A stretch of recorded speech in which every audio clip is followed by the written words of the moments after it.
Hi everyone, this is Robert. Welcome to The Well-Told Tale. Every week we bring you the finest science fiction and fantasy stories ever written. We return for part 10 of Journey to the Centre of the Earth by Jules Verne, the penultimate episode. Our heroes have been sailing now upon that subterranean sea for a long time, and when we last saw them, they realised that the storm had driven them back to almost where they began. What now for our intrepid adventurers? Try again? Turn back? It's time to pull up a chair, relax and enjoy part 10 of Journey to the Centre of the Earth by Jules Verne. Chapter 37. The Liedenbrock Museum of Geology. How shall I describe the strange series of passions which in succession shook the breast of Professor Liedenbrock? First stupefaction, then incredulity, lastly a downright burst of rage. Never had I seen the man so put out of countenance and so disturbed. The fatigues of our passage across, the dangers met, had all to be begun over again. We had gone backwards instead of forwards. But my uncle rapidly recovered himself. Aha! Will fate play tricks upon me? Will the elements lay plots against me? Shall fire, air, and water make a combined attack against me? Well, they shall know what a determined man can do.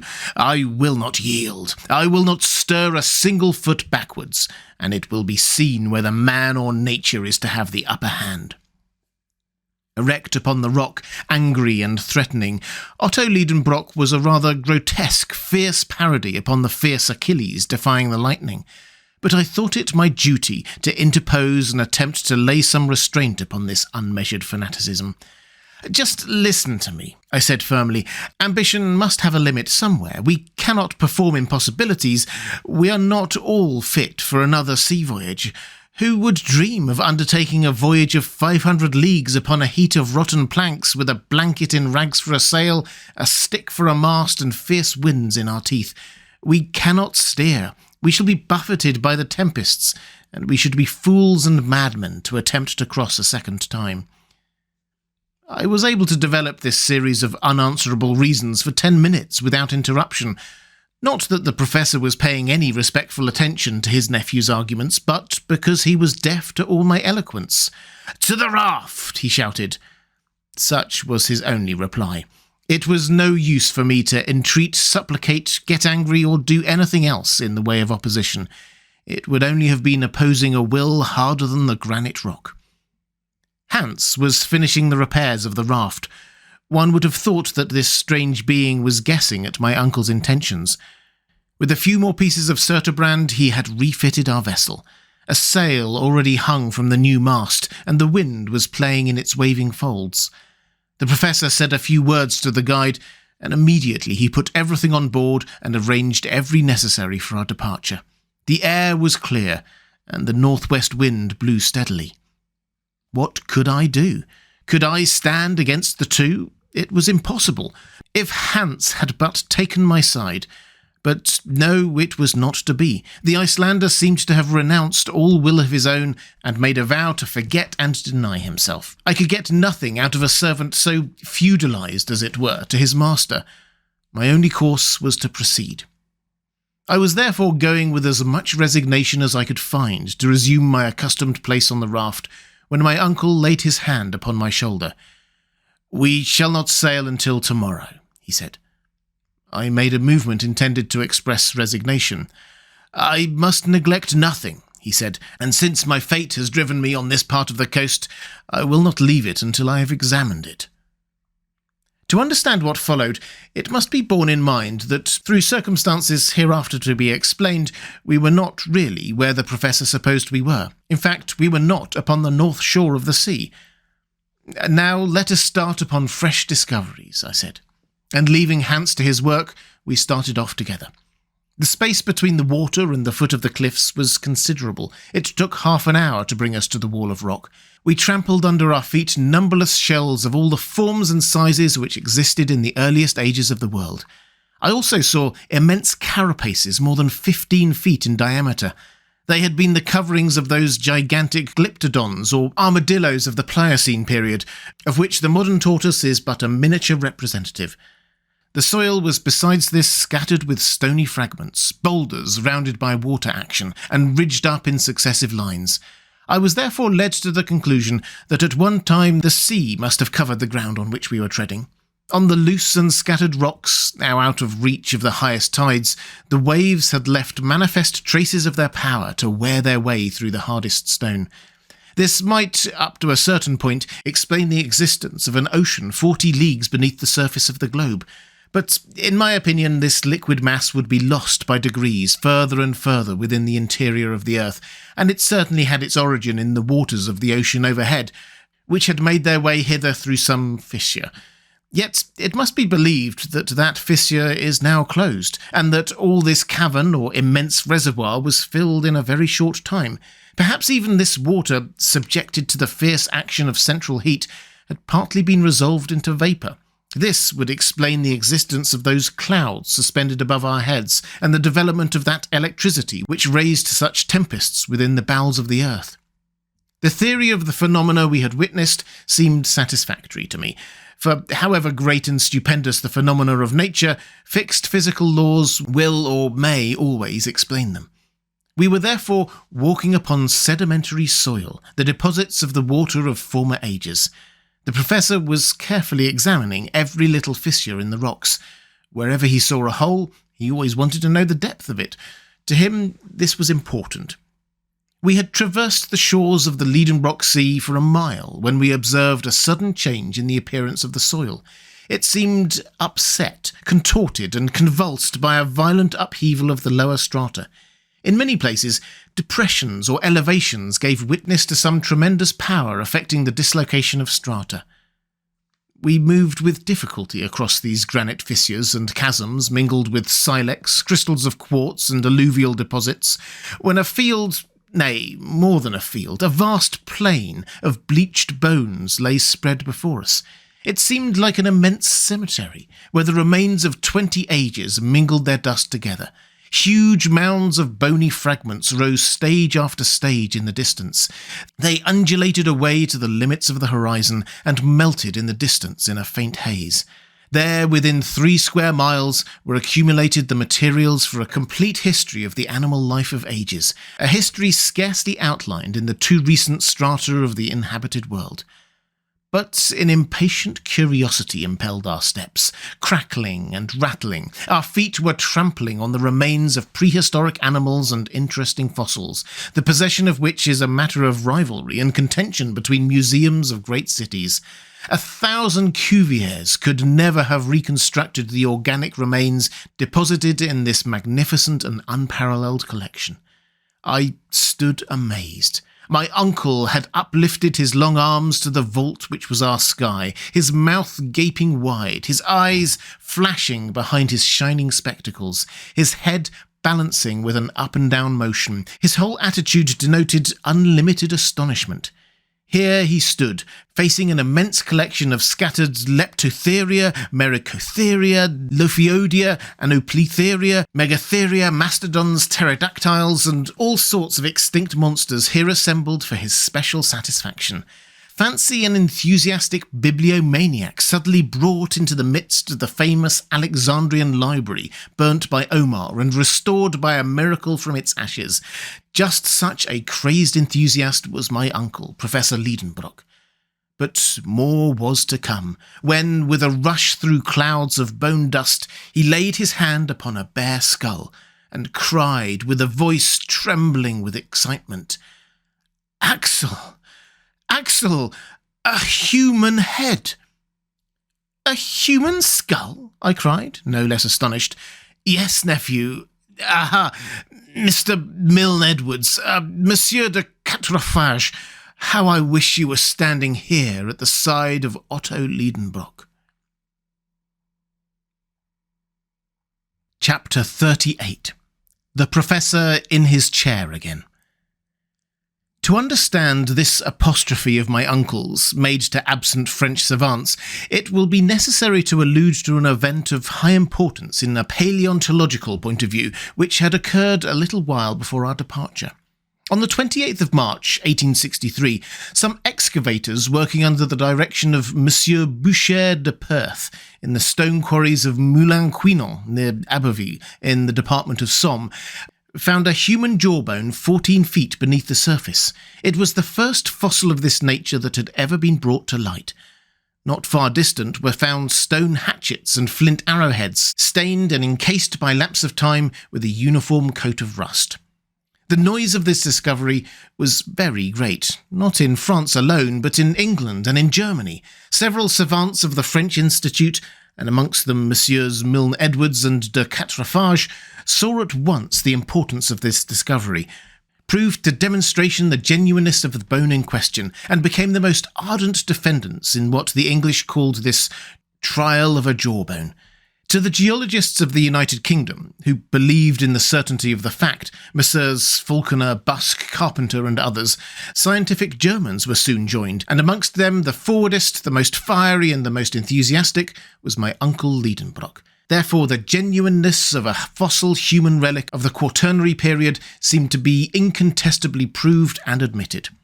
It is true that this theory met with most obstinate opponent in Monsieur Elie du Beaumont. This high authority maintained that the soil of Moulin-Quinant was not diluvial at all, but was of a much more recent formation, and agreeing in that with Cuvier, he refused to admit that the human species could be contemporary with the animals of the Quaternary period. My uncle Liedenbrock, along with the great body of the geologists, had maintained his ground, disputed and argued, until Monsieur Elie de Beaumont stood almost alone in his opinion. We knew all these details, but were not aware that since our departure the question had advanced to further stages. Other similar maxillaries, though belonging to individuals of various types and different nations, were found in the loose grey soil of certain grottos in France, Switzerland and Belgium, as well as weapons, tools, earthen utensils, bones of children and adults. The existence, therefore, of man in the Quaternary period seemed to become daily more certain. Nor was this all. Fresh discoveries of remains in the Pliocene formation had emboldened other geologists to refer back the human species to a higher antiquity still. It is true that these remains were not human bones, but objects bearing the traces of his handiwork, such as fossil leg bones of animals, sculptured and carved evidently by the hand of man.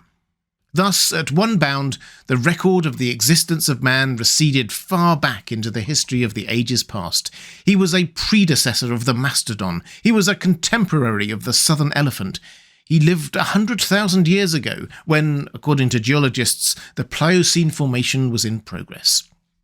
Such, then, was the state of the paleontological science, and what we know of it was sufficient to explain our behaviour in the presence of this stupendous Golgotha. Anyone may now understand the frenzied excitement of my uncle when 20 yards further on he found himself face to face with a primitive man. It was a perfectly recognisable human body.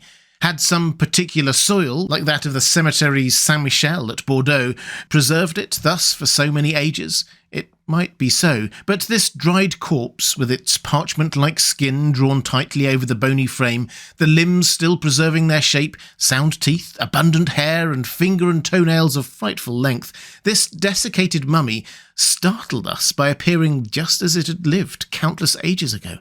I stood mute before this apparition of remote antiquity. My uncle, usually so garrulous, was struck dumb likewise.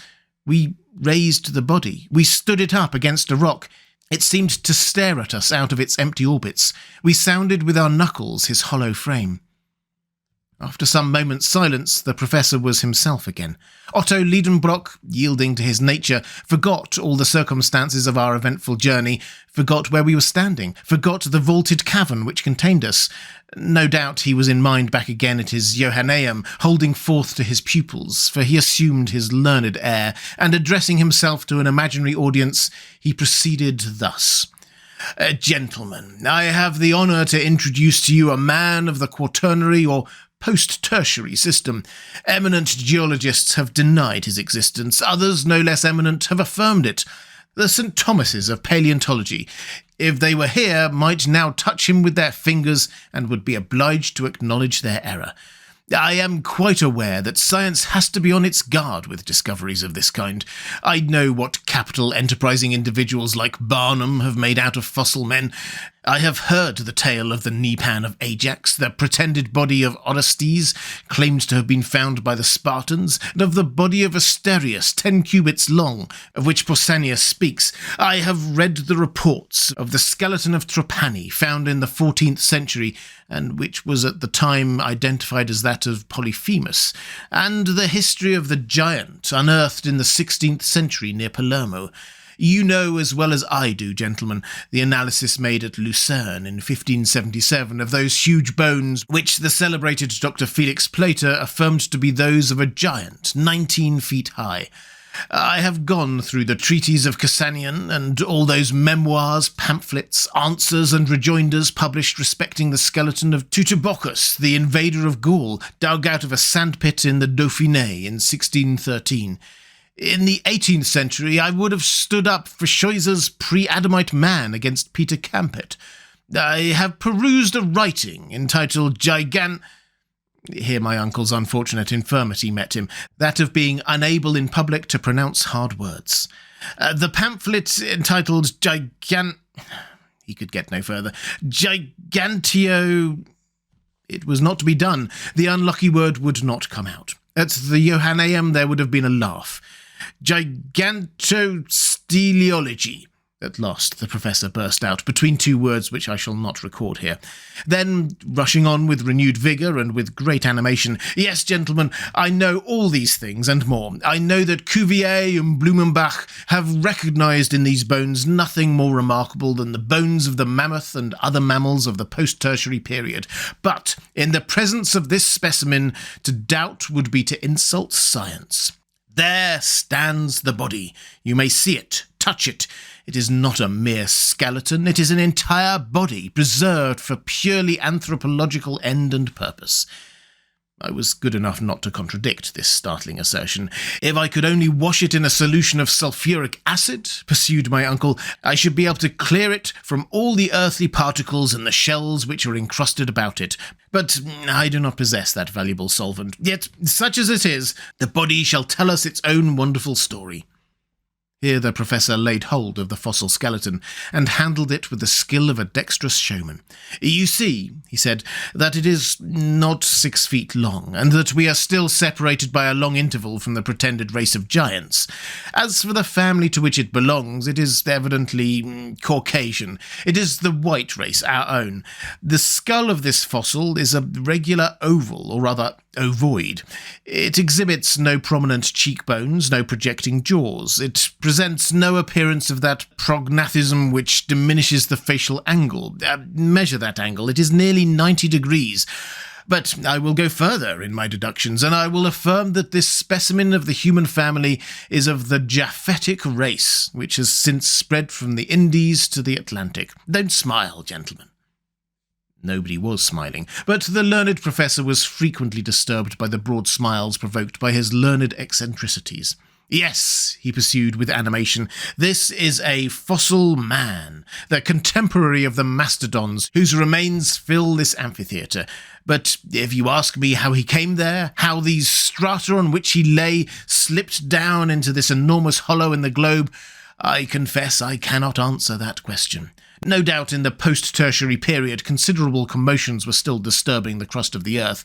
The long-continued cooling of the globe produced chasms, fissures, clefts and faults into which, very probably, portions of the upper earth may have fallen. I make no rash assertions, but there is the man, surrounded by his own works, by flint arrowheads which are the characteristics of the Stone Age. And unless he came here, like myself, as a tourist on a visit and a pioneer of science, I can entertain no doubt of the authenticity of his remote origin."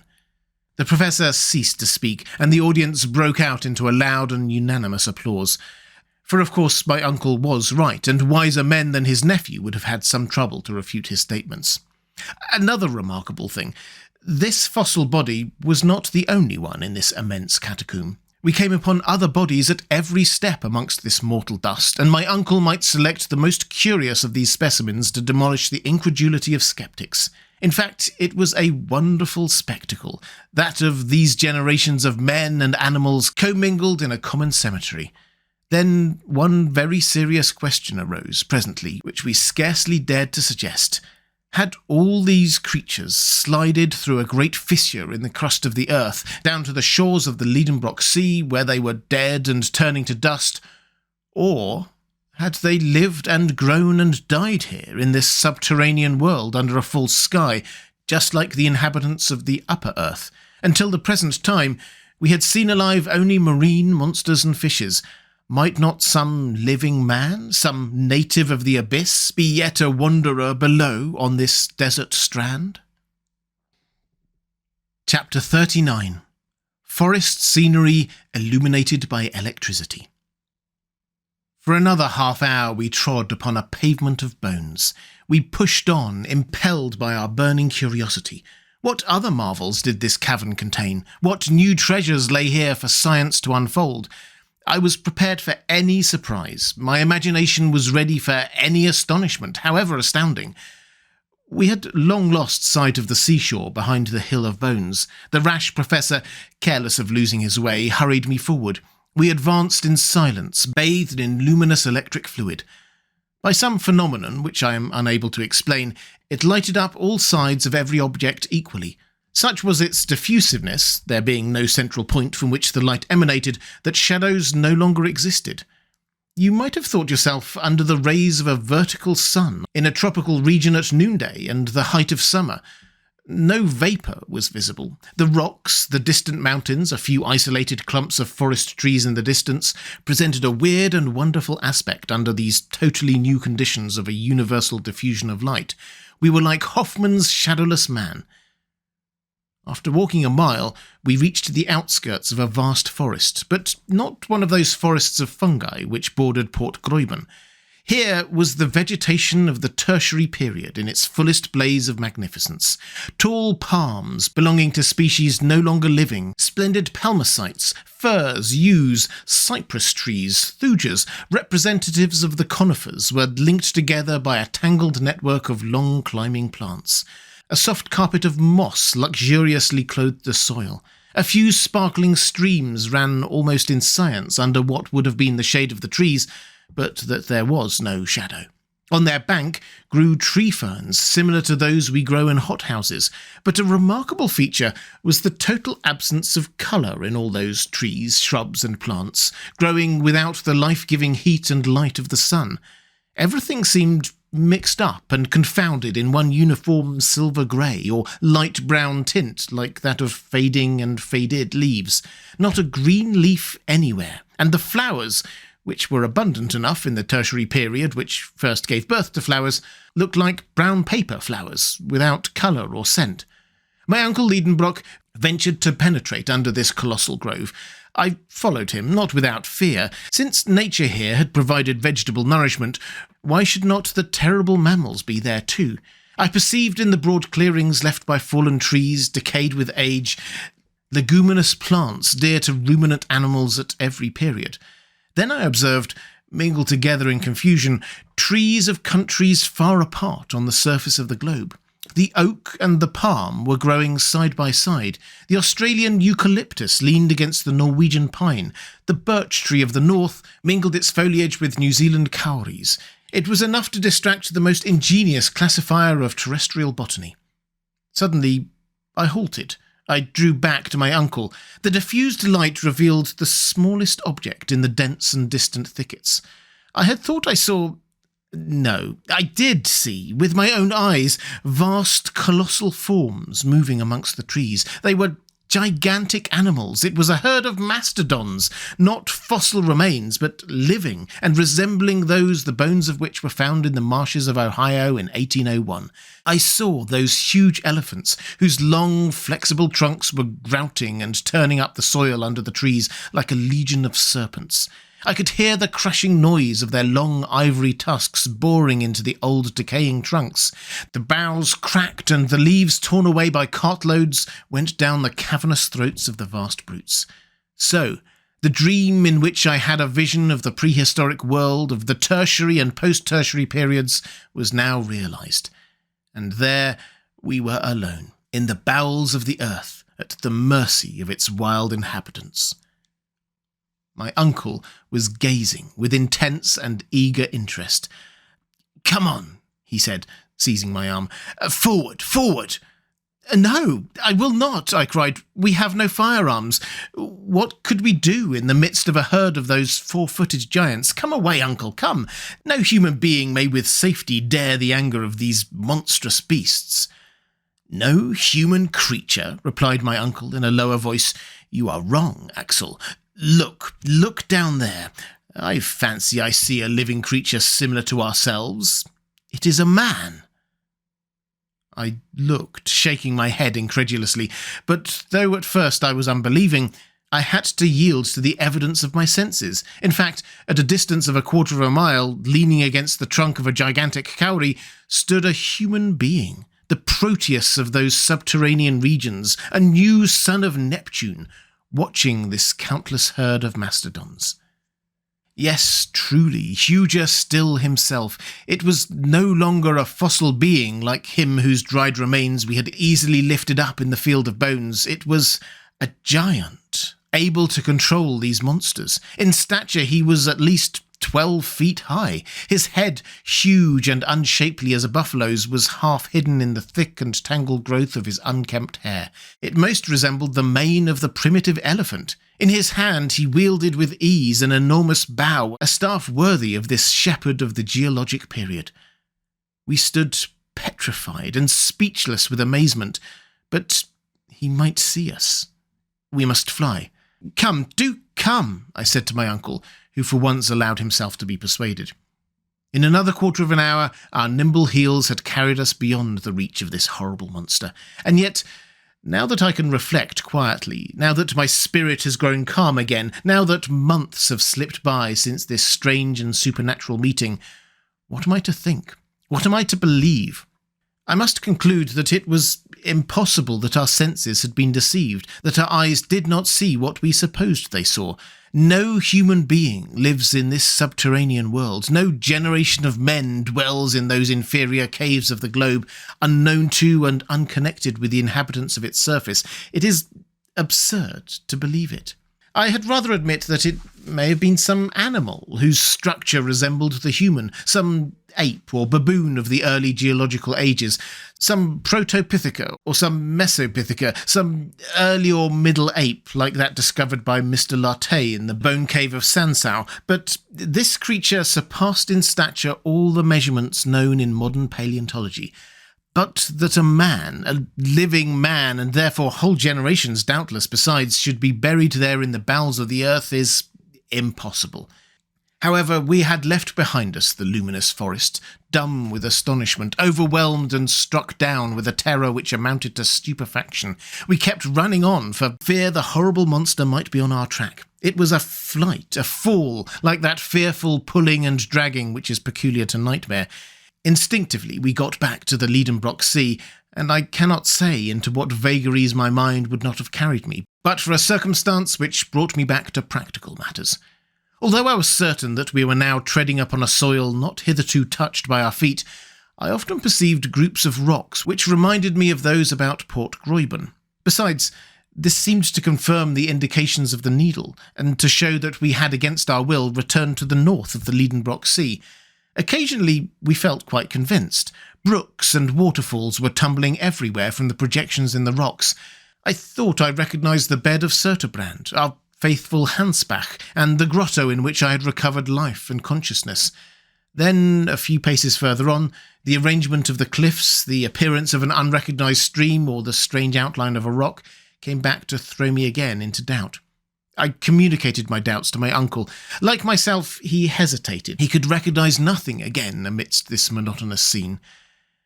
"Evidently," said I, "we have not landed again at our original starting point, but the storm has carried us a little higher, and if we follow the shore we shall find Port Gräuben." "If that is the case, it will be useless to continue our exploration, and we had better return to our raft. But, Axel, you are not mistaken?" "It is difficult to speak decidedly, uncle, for all these rocks are so very much alike. Yet I think I recognise the promontory at the foot of which Hans constructed our launch. We must be very near the little port, if indeed this is not it, I added, examining a creek which I thought I recognised. No, Axel, we should at least find our own traces, and I see nothing. But I do see, I cried, darting upon an object lying on the ground, and I showed my uncle a rusty dagger which I had just picked up. Come, said he, had you this weapon with you? I? No, certainly, but you, perhaps? Not that I'm aware, said the professor. I have never had this object in my possession. Well, this is strange. No, Axel, it is very simple. The Icelanders often wear arms of this kind. This must have belonged to Hans, and he has lost it. I shook my head. Hans had never had an object like this in his possession. Did it not belong to some pre-Adamite warrior, I cried, to some living man, contemporary with the huge cattle driver? But no, this is not a relic of the Stone Age. It is not even of the Iron Age. This blade is steel. My uncle stopped me abruptly on my way to a dissertation which would have taken me a long way, and said coolly, Be calm, Axel, and reasonable. This dagger belongs to the 16th century. It is a poniard, such as gentlemen carried in their belts to give the coup de grace. Its origin is Spanish. It was never either yours or mine or the hunter's, nor did it belong to any of those human beings who may or may not inhabit this inner world. See, it was never jagged like this by cutting men's throats. Its blade is coated with a rust neither a day nor a year nor 100 years old. The professor was getting excited, according to his wont, and was allowing his imagination to run away with him. Axel, we're on the way towards the grand discovery. This blade has been left on the strand for from 100 to 300 years, and has blunted its edge upon the rocks that fringe this subterranean sea. But it has not come alone. It has not twisted itself out of shape. Someone has been here before us. Yes, a man has. And who was that man? A man who has engraved his name somewhere with that dagger. That man wanted once more to mark the way to the centre of the earth. Let us look about, look about. And, wonderfully interested, we peered all along the high wall, peeping into every fissure which might open out into a gallery. And so we arrived at a place where the shore was much narrowed. Here the sea came to lap the foot of the steep cliff, leaving a passage no wider than a couple of yards. Between two boldly projecting rocks appeared the mouth of a dark tunnel. There, upon a granite slab, appeared two mysterious graven letters, half eaten away by time. They were the initials of the bold and daring traveller. A.S., shouted my uncle. Arna Saknussemm. Arna Saknussemm everywhere. Chapter 40. Preparations for blasting a passage to the centre of the earth. Since the start upon this marvellous pilgrimage, I had been through so many astonishments that I might well be excused for thinking myself well hardened against further surprise. Yet, at the sight of these two letters, engraved on this spot 300 years ago, I stood aghast in dumb amazement. Not only were the initials of the learned alchemist visible upon the living rock, but there lay the iron point with which the letters had been engraved. I could no longer doubt the existence of that wonderful traveller, and of the fact of his unparalleled journey without the most glaring incredulity. Whilst these reflections were occupying me, Professor Liedenbrock had launched into a somewhat rhapsodical eulogium, of which Arna Saknussemm was, of course, the hero. "Thou marvellous genius," he cried, "thou hast not forgotten one indication which might serve to lay open to mortals the road through the terrestrial crust, and thy fellow creatures may even now, after the lapse of 3 centuries, again trace thy footsteps through these deep and darksome ways. You reserved the contemplation of these wonders for other eyes besides your own. Your name, graven from stage to stage, leads the bold follower of your footsteps to the very centre of our planet's core, and there again we shall find your own name written with your own hand. I, too, will inscribe my name upon this dark granite page, but forever henceforth let this cape that advances into the sea, discovered by yourself, be known by your own illustrious name, Cape Saknussemm." Such were the glowing words of panegyric which fell upon my attentive ear, and I could not resist the sentiment of enthusiasm with which I too was infected. The fire of zeal kindled afresh in me. I forgot everything. I dismissed from my mind the past perils of the journey, the future danger of our return. That which another had done, I supposed we might also do, and nothing that was not superhuman appeared impossible to me. "Forward! Forward!" I cried. I was already darting down the gloomy tunnel when the Professor stopped me. He, the man of impulse, counselled patience and coolness. "Let us first return to Hans," he said, "and bring the raft to this spot." I obeyed, not without dissatisfaction, and passed out rapidly amongst the rocks on the shore. I said, "Uncle, do you know, it seems to me that circumstances have wonderfully befriended us hitherto." "You think so, Axel?" "Oh, no doubt. Even the tempest has put us on the right way. Blessings on that storm. It has brought us back to this coast from which fine weather would have carried us far away. Suppose we had touched with our prow, the prow of a rudder, the southern shore of the Liedenbrock Sea. What would have become of us? We should never have seen the name of Saknussemm, and we should at this moment be imprisoned on a rock-bound, impassable coast." "Yes, Axel, it is providential that, whilst supposing we were steering south, we should have just got back north at Cape Saknussemm. I must say that this is astonishing, and that I feel I have no way to explain it." "What does that signify, Uncle?" "Our business is not to explain facts, but to use them." "Certainly, but... Well, Uncle, we are going to resume the northern route, and to pass under the north countries of Europe, under Sweden, Russia, Siberia, who knows where, instead of burrowing under the deserts of Africa, or perhaps of the waves of the Atlantic, and that is all I want to know." "Yes, Axel, you are right. It is all for the best, since we have left that weary horizontal sea which led us nowhere. Now we shall go down, down, down. Do you know that it is now only 1,500 leagues to the centre of the globe?" "Is that all?" I cried. "Why, that's nothing. Let's start. March!" All this crazy talk was going on still when we met the hunter. Everything was made ready for our instant departure. Every bit of cordage was put on board. We took our places, and with our sails set, Hans steered us along the coast to Cape Saknussemm. The wind was unfavourable to a species of launch not calculated for shallow water. In many places we were obliged to push ourselves along with iron-pointed sticks. Often the sunken rocks just beneath the surface obliged us to deviate from our straight course. At last, after 3 hours sailing, about 6 in the evening, we reached a place suitable for our landing. I jumped ashore, followed by my uncle and the Icelander. This short passage had not served to cool my ardour. On the contrary, I even proposed to burn our ship to prevent the possibility of return, but my uncle would not consent to that. I thought him singularly lukewarm. "At least," I said, "don't let us lose a minute." Yes, lad," he replied, "but first let us examine this new gallery to see if we shall require our ladders." My uncle put his Ruhmkorff's apparatus in action. The raft moored to the shore was left alone. The mouth of the tunnel was not 20 yards from us, and our party, with myself at the head, made for it without a moment's delay. The aperture, which was almost round, was about 5 feet in diameter. The dark passage was cut out in the live rock and lined with a coat of the eruptive matter which formerly issued from it. The interior was level with the ground outside, so we were able to enter without difficulty. We were following a horizontal plane when, only 6 paces in, our progress was interrupted by an enormous block just across the way. "Accursed rock!" I cried out in a passion, finding myself suddenly confronted by an impassable obstacle.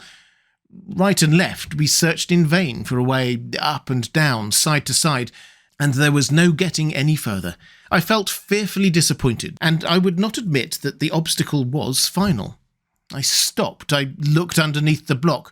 No opening. Above, granite still. Hans passed his lamp over every portion of the barrier in vain. We must give up all hope of passing it. I sat down in despair. My uncle strode from side to side in the narrow passage. "But how was it with Saknussemm?" I cried. "Yes," said my uncle. "Was he stopped by this stone barrier?" No, I replied with animation. "This fragment of rock has been shaken down by some shock or convulsion, or by one of those magnetic storms which agitate these regions, and has blocked up the passage which lay open to him. Many years have elapsed since the return of Saknussemm to the surface and the fall of this huge fragment. Is it not evident that this gallery was once the way to the course of the lava, and that at that time there must have been a free passage? See, here are recent fissures, grooving and channeling the granite roof.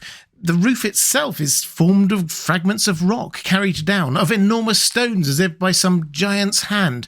But at one time, the expulsive force was greater than usual, and this block, like the falling keystone of a ruined arch, has slipped down to the ground and blocked up the way. It is only an accidental obstruction, not met by Saknussemm, and if we don't destroy it, we shall be unworthy to reach the centre of the earth. Such was my sentence. The soul of the professor had passed into me. The genius of discovery possessed me wholly. I forgot the past. I scorned the future. I gave not a thought to the things of the surface of this globe into which I had dived. Its cities and its sunny plains, Hamburg and the Königstrasse, even poor Gräuben, who must have given us all up for lost, all were, for the time being, dismissed from the pages of my memory. "Well," cried my uncle, "let us make away with our pickaxes." "Too hard for the pickaxe.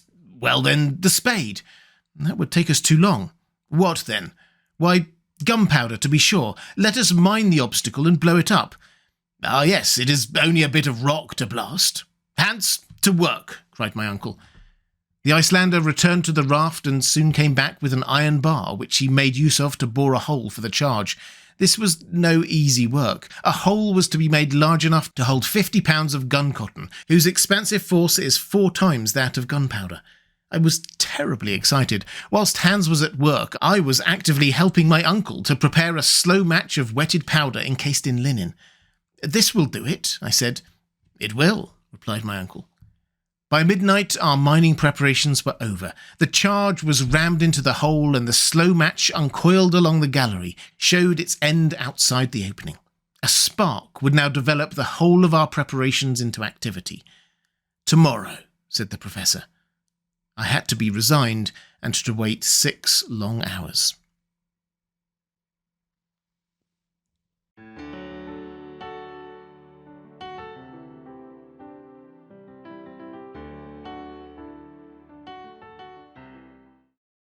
And welcome back. I hope you enjoyed part 10 of Journey to the Centre of the Earth by Jules Verne.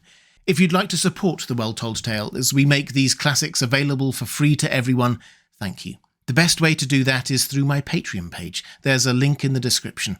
I'll be back next week with part 11, the finale of the story. I hope you can join me.